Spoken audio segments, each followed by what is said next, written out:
Have a look at Rafael Brandao. This is him at the 2024 Mr. Olympia event just this past weekend. Soon as this guy walked out, I thought to myself, Rafael looks awesome.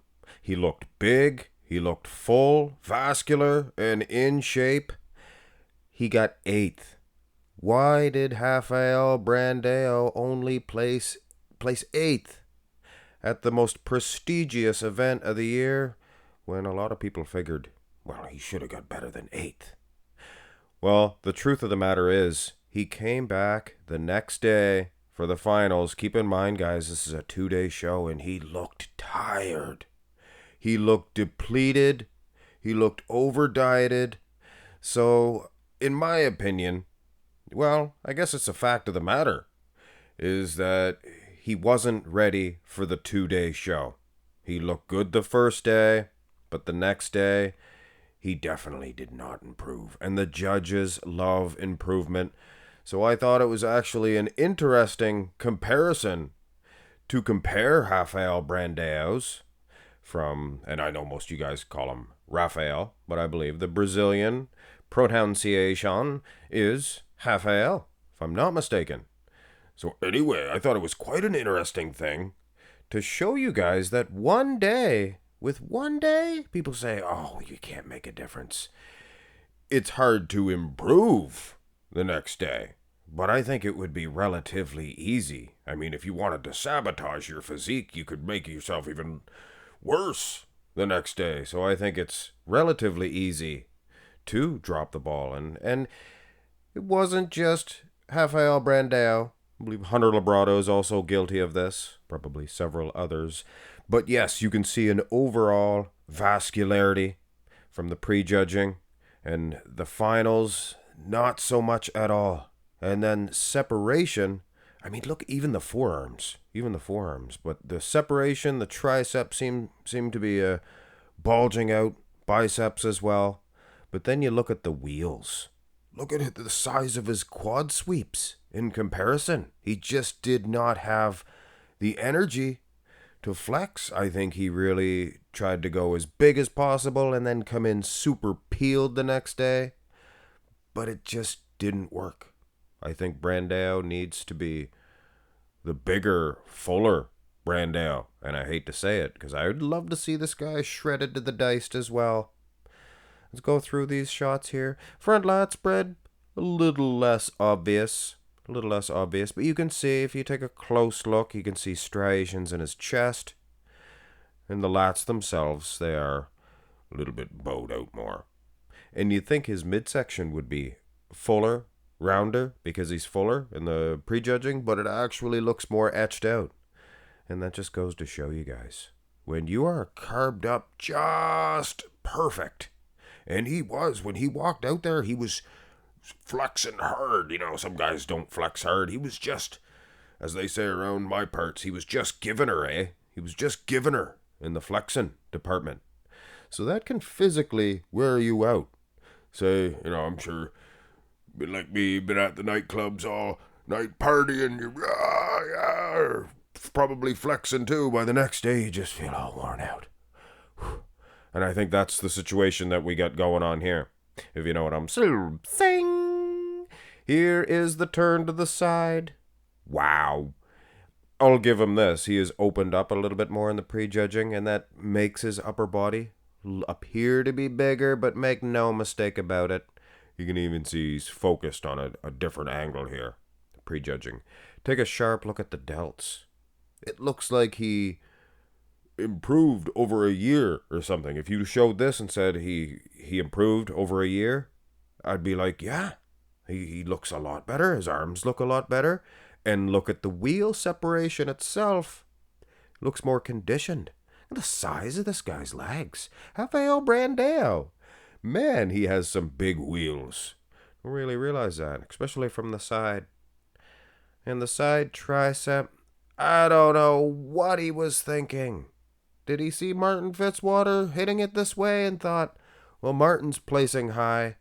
Maybe it's because of his side tricep. No, Martin's side tricep, he was hitting it. It was probably his worst pose due to the execution. He has the groceries, and obviously you can see here. Rafael Brandao. He has the groceries in the side tricep. To be honest, when I'm looking at this side tricep pose, for the prejudging, not the finals, that's for darn sure. This is maybe the best in the IFBB now. Hunter Labrada would be up there, but look at the big man's chest. And the midsection, look at this. This is a very good side tricep pose, people. Who has a better one? You let me know in the comment section below. And don't give me no garbage. Dorian Yates. Today's competitor's buck. Go to the back. Wow. I didn't think this improvement would be that much in the back. But take a look. You can even see his tattoo itself. The tattoo around his traps. It looks like it's bulging out because of the muscles. His muscles are way more muscly. They're like a balloon. You go. You let some air out. Doesn't look as tight. And in the wheels. And the wheels are even smaller. Wow. So I just amuse myself sometimes. Rafael Brandao, not only from the front did he look jacked, but this is a total revamp, or devamp. Is it devamp? Is that a word?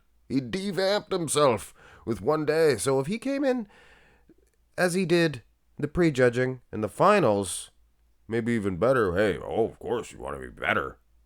He would have beat Brandon Curry. He probably would have even beat Bonac, but not when you're that depleted. And here's the rear double. Wow. Nothing. There's just no pop, no zing, no wow, as Mark's Muscle says. So I don't want to say it's unimpressive.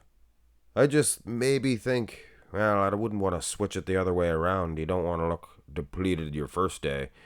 He hasn't competed in 2-day shows in 2 years. It's the first one. You could do the Vancouver. Go do the Vancouver. I suggest guys go do the Vancouver. Isn't the Vancouver a 2-day pro? Or a 2-day pro. A 2-day pro show. A 2-day show. So go do that Vancouver pro and work on your 2-day nailing it.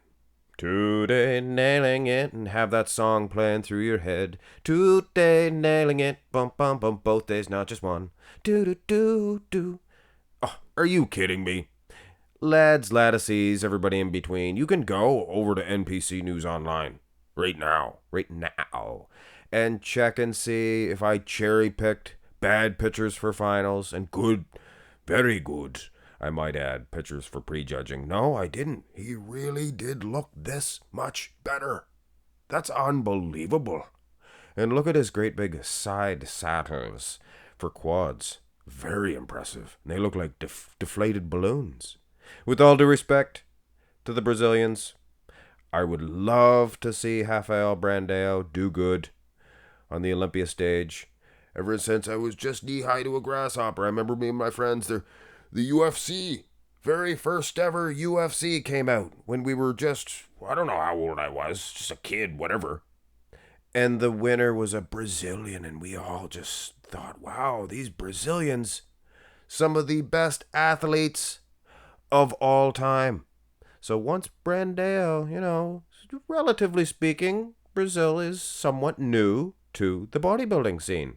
I believe there was Eduardo Correa, 212 athlete. He was awesome as well. But man, oh man, Rafael Brandao, those delts, even in the abs, chest, everything. But one thing that I also noticed, well, other than the quads, his face. You can see it in his face. He has the confidence. He knows what he looks like. Here at the prejudging and in the finals, you can see in his eyes. He knows. He also knows what he looks like. And it is not as good as he was. He ain't as good as he once was. And that was just one day ago. But he will figure out the formula. Andrew Jacked, he was a guy that did the same thing in the past. But this year, he nailed it the next day, I think. Tell me if I'm wrong on that one. But I think Andrew Jack looked far better the next day. So, just my opinion, guys. No disrespect at all to Rafael Brandao. Like I said, you Brazilian fans, so very passionate, and that is awesome for bodybuilding. And yeah, when this guy starts placing high at the Olympia, and then the talk of, oh, he could win the title, that would be big. That would be big. Have a nice one.